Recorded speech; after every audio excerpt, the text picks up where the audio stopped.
Hi, I'm Max Hillier, and here's a question for you. What do these two films have in common?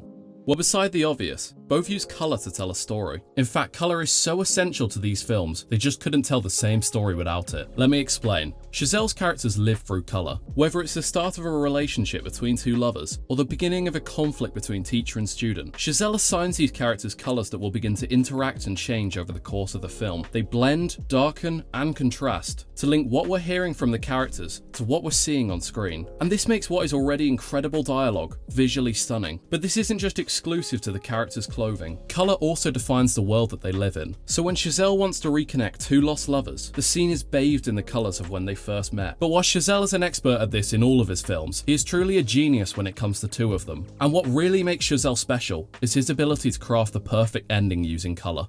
La La Land and Whiplash are two films about ambition, and Chazelle uses colour to show the journey of these characters in their pursuit of this. Whiplash has a largely reserved use of colour at the start of the film, but this doesn't make it any less effective. Here Chazelle uses colour to highlight the difference in power between two characters. Neiman is a first year at Schaefer Music Academy, and he is innocent to this harsh world, shown through his white shirt, whereas Fletcher is a hardened teacher, seen in his all-black attire, which represents the corruption that awaits Neiman if he chooses to pursue this path. But for Neiman, the danger isn't clear to him. Fletcher represents the promise of becoming something great, and this is shown through the golden tint that accompanies Fletcher. The warm, inviting glow of the studio seems to juxtapose any harshness of Fletcher's character.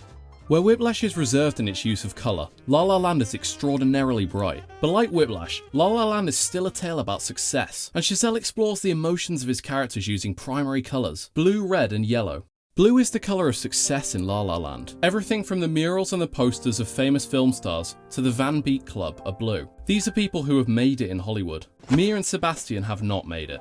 But Chazelle cements these characters as people with potential by sprinkling blue into their lives. Blue is the colour dress that Mia wears to the party with her friends, and though at the party she feels further from success than ever, this leads her to run into Sebastian at his work. Here Sebastian is also wearing blue clothing, and despite both characters' recent failures, their monopoly over blue in this scene suggests their potential. The cinema they meet in for their date is washed in blue from the projector, and they dance at the planetarium in a sky of indigo. And for a while, blue also becomes something special and exclusive to Mia and Sebastian's relationship. But we know this feeling can't last in either film. And when conflict starts to appear in these films, Chazelle makes sure colour accompanies it. It's at this point that Fletcher's colours begin to bleed into Neiman's life. As he isolates himself in an attempt to please Fletcher's manic expectations, his clothes grow much darker. And when he breaks up with his girlfriend, and you're gonna tell me to ease up on the drumming, spend more time with you because you're not feeling important, and I'm not gonna be able to do that. The neutral green that accompanies Neiman outside of Schaefer gives way to the golden glow of Fletcher's studio. In La La Land, Chazelle uses the colour yellow to foreshadow conflict. Yellow represents change, but at first this is a good thing. Mia wears a yellow dress to the party where she meets Sebastian again, and previously Mia and Sebastian had shared low opinions of each other, but after this party the two grow close. However, yellow soon appears in the form of Sebastian's friend offering him a job in a band. Here yellow offers a different kind of challenge, one that doesn't bring the characters closer together, but rather leads to their separation. One colour the films share is red, and the use of blood, or red, in Whiplash further demonstrates Neiman's failure. Red comes to symbolise hostility in the film. When Neiman practices till his hands turn bloody, it demonstrates his hostility towards Fletcher, to prove to him that he is capable. But red also appears as another challenge to Neiman, in the form of his competitor, who threatens to take his place. And when this causes Neiman to do his most intense practice yet, the scene is washed in crimson when he plunges his bloody fists into ice. Red also demonstrates separation between Mia and Sebastian in La La Land. We see this following Seb's friend offering him a job, foreshadowing the conflict to come. And when Mia asks Seb about this, his room is washed in red and blue. When Mia goes to watch Seb's concert, the stage initially opens with a blue glow over him. However, once the rest of the band begins to join in, and Mia realizes this doesn't fit Seb's dream, the stage is awash in red light, whilst Mia is left in a distinctly blue glow, indicating the growing rift between these two characters. Where Mia rigidly sticks to her dreams, Seb has compromised his in favour of a different kind of fame. Finally, when Seb fails to appear for Mia's one-woman show, the stage is shrouded in red light, indicating the ending of their relationship.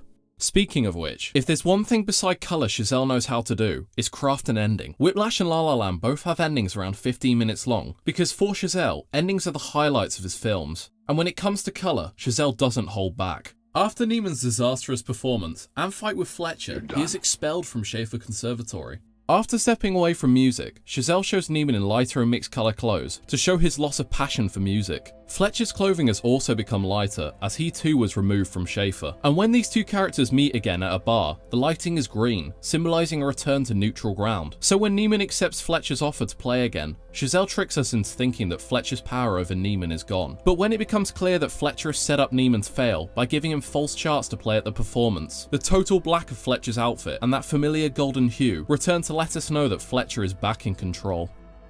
Even though Mia's one-woman show seemed to be a failure, she is asked to audition for a role that changes her life. But when she and Seb discuss their relationship, it becomes apparent that the two need to split up in order to follow their own dreams. And this leads Mia to have a hugely successful career over the next 5 years. But when she journeys to LA with her husband for dinner one night and stumbles upon a bar, the deep blue glow lets us know what's waiting for her.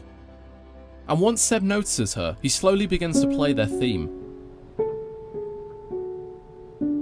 And an intense feeling of melancholy washes over the scene. Here Chazelle denies our characters a happy ending, and for a moment, everything the film was working towards seems to be on a knife's edge. But something else happens here. When all seems lost, Chazelle gives us our real ending. Instead of Fletcher being back in control, it's now Neiman who owns these colours. The gold tint of Fletcher's studio now washes over Neiman and the band as he conducts them to play to his cue. And his all-black clothing tells us how committed he is. And at first, Fletcher tries to fight him over this, but he soon realises the significance of Neiman's transformation. He has become the student he was pushing him to be. Neiman is completely engulfed now. He's wildly swinging at the kit, sweat pouring down his face. He's become almost animalistic. And as Fletcher retreats into the shadows to gaze at his new creation, Neiman's father looks in horror. This person has ceased to be the son he knew.